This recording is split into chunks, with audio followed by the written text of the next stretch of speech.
आज हम स्टडी करेंगे Raoult's law for volatility.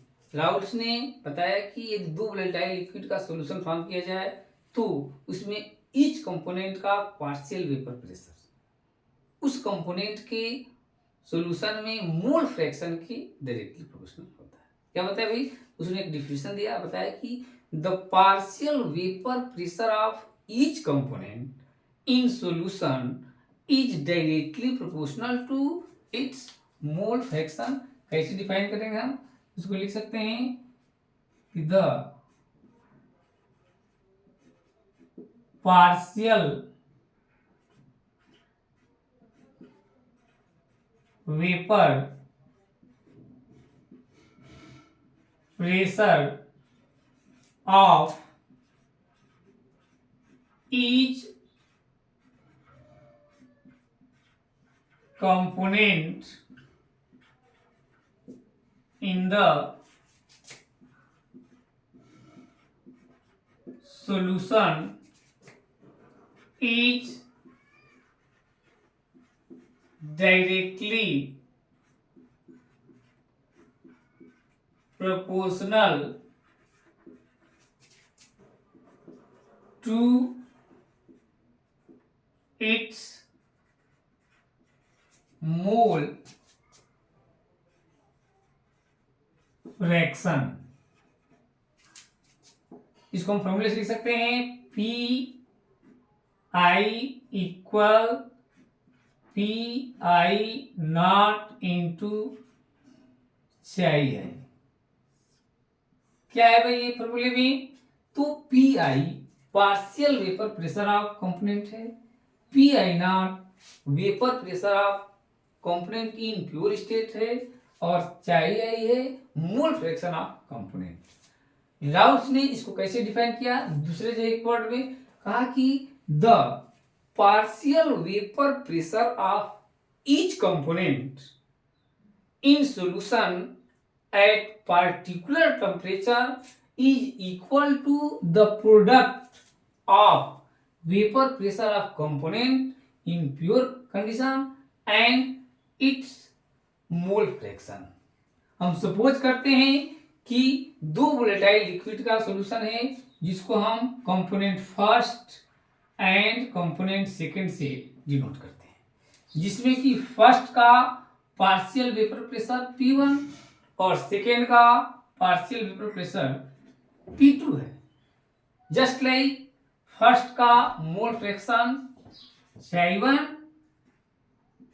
And second का मोल फ्रैक्शन Chi2 है। कह रहे कि if the total pressure of solution will be P total, यदि सॉल्यूशन का टोटल प्रेशर P टोटल है तो अकॉर्डिंग टू राउल्ट्स लॉ क्या होगा? For first component P1 equal P1 not into Chi1। ये हो जाएगा आपका फर्स्ट कंपोनेंट के लिए, जिसमें P1 partial pressure of first component, partial pressure of first component मिलेगा, P1 not vapour pressure of component in pure state है, और Chi1 mole fraction of first component. Just like second component के लिए P2 equal P2 not into Chi2। फिर अब यहां पर भी देख लीजिए P2 क्या है? तो partial vapour pressure of second component. P2 naught क्या है भाई? तो vapour pressure of second component in pure state है। Chi2 क्या है भाई? तो mole fraction of second component है। अब according to Dalton's law, according to Dalton's law क्या होता है? P total equal P1 plus P2। तो हम पुट कर देंगे वैल्यू, तो क्या हो जाएगा? P1 not into Chi1 plus P2 not into Chi2। तो ये आपका फॉर्मूला मिल जाएगा P total equal P1 not into Chi1 plus P2 not into Chi2। अब इस इक्वेशन से यह हमें जो है कि मिलता है, यह ज्ञात होता है कि the total vapour pressure of solution related to mole fraction of any one component, ये इक्वेशन रहता है। सेकेंड नंबर कहता है कि the total vapour pressure over the solution is varied linearly to the mole fraction of second component. और third point में कहता है कि the total pressure vapour pressure of solution increases और decreases with the mole fraction of first component. अब इसके base पर हम एक एग्जाम्पल देखते हैं और इसको सॉल्व करते हैं। तो एग्जाम्पल क्या है,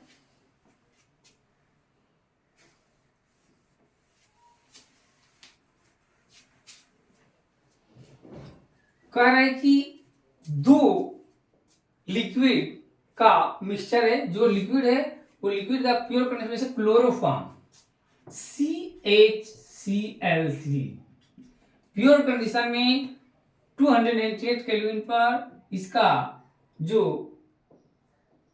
वेपर प्रेशर है 200 mmHg है। डाइक्लोरोमीथेन का CH2Cl2 का भी प्योर कंडीशन में जो वेपर प्रेशर है 415 mmHg है। दो दिया हुआ है, कह रहा है कि इन दोनों को मिलाकर के सॉल्यूशन फॉर्म किया जा रहा है।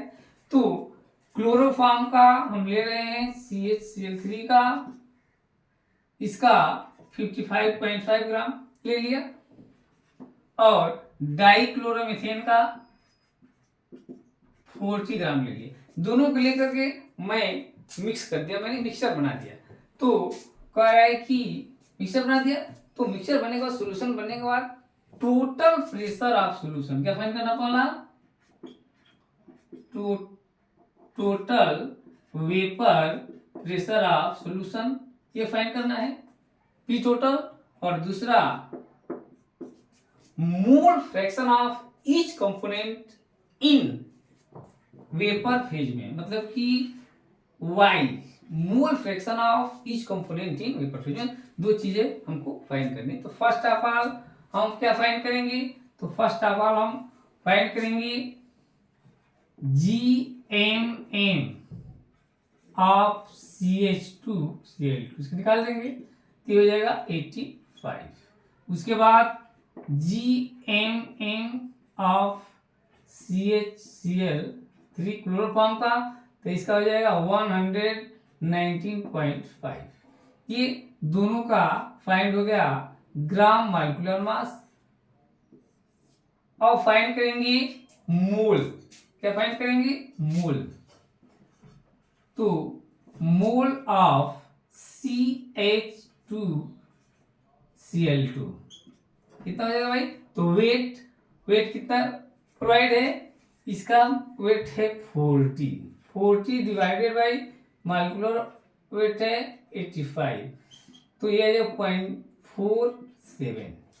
ये हो जाएगा आपका डाइक्लोरोमीथेन का मोल्स। इसी तरह से मोल्स ऑफ CHCl3 कितना वेट है, तो इसका दिया हुआ है 25.5 डिवाइडेड बाई कितना हो जाएगा इसका माइक्रो वेट 119.5, तो डिवाइड कर देंगे तो आपका आ जाएगा 0.213। डाइक्लोरोमीथेन का मोल्स 0.45, क्लोरोफॉर्म का मोल्स हो गया आपका 0.213। अब टोटल मोल्स निकाल देंगे तो टोटल मोल्स इक्वल कितना हो जाएगा 0.47 अब प्लस 0.213, ठीक है। ये हो जाएगा, इसको हम ऐड कर लेंगे, ऐड करेंगे तो आपको ऐड करने पर क्या मिलेगा 0.683। ये हो गया total moles, clear.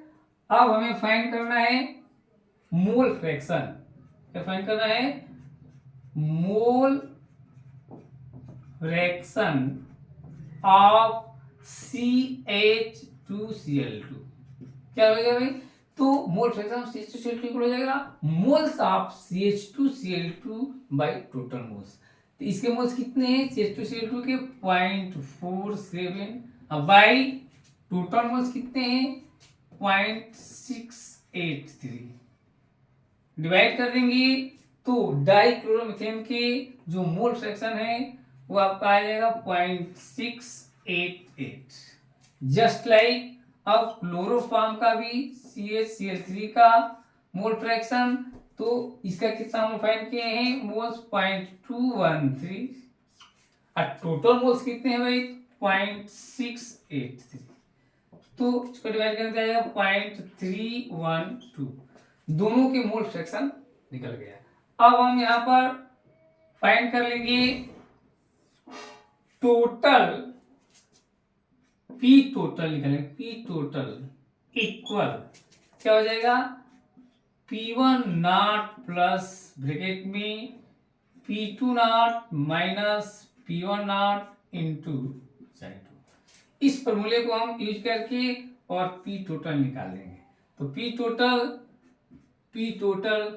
Equal P1 कितना दिया हुआ है हमारे यहाँ पर दिया हुआ है 400, P टोटल दिया हुआ है आपका ये P1 नॉट दिया हुआ है 200 क्लोरोफॉर्म का प्योर कंडीशन में पार्शियल प्रेशर प्लस ब्रैकेट में P2 कितना दिया हुआ है 415, ये डाइक्लोरोमीथेन का ये है कि वेपर प्रेशर है माइनस 200 इंटू Chi2। अब देखिए इसमें Chi2 मैंने कितना फाइंड किया है तो इंटू 0.688 सॉल्व कर देंगे तो P टोटल इक्वल आपका कितना आ जाएगा तो आ जाएगा 347.9, ये आ जाएगा P टोटल। अब हमें फाइंड करना है क्या चीज तो partial pressure of each component in solution. Partial pressure find करेंगे ईच कंपोनेंट के सॉल्यूशन में, तो क्या हो जाएगा भाई आइए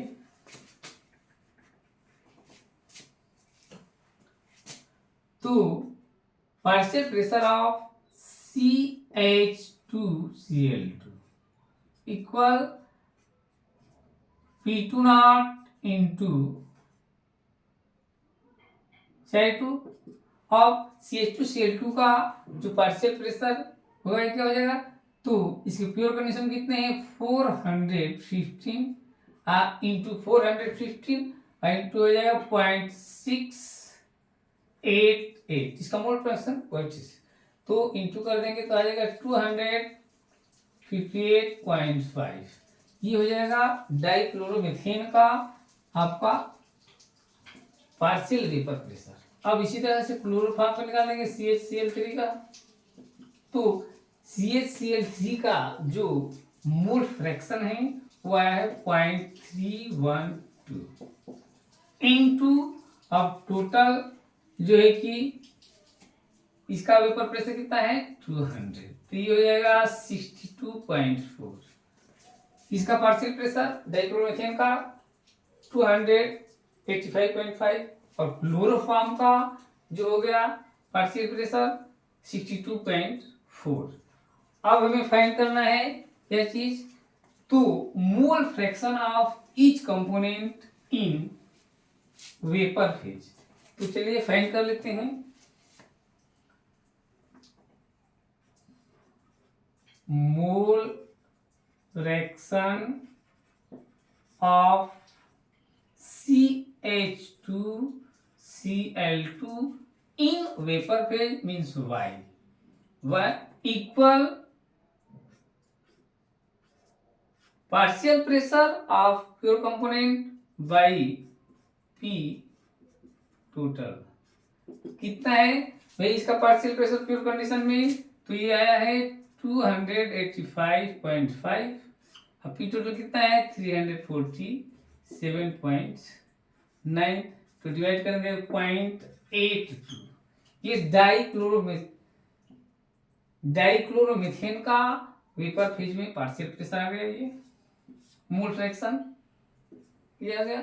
और जस्ट लाइक इसी तरह से अब हम क्लोरोफॉर्म का भी वेपर फेज में फाइंड कर लेंगे मोल फ्रैक्शन Y इक्वल तो P1 not by P total तो P1 नॉट कितना आया है, तो हमारा आया है, ये है आपका 62.4 डिवाइडेड बाई 340, 7.9, 0.18। ये हो जाएगा आपका क्लोरोफॉर्म का mole fraction in vapour phase, ये, और ये डाइक्लोरोमेथेन का mole fraction in vapour phase में ये।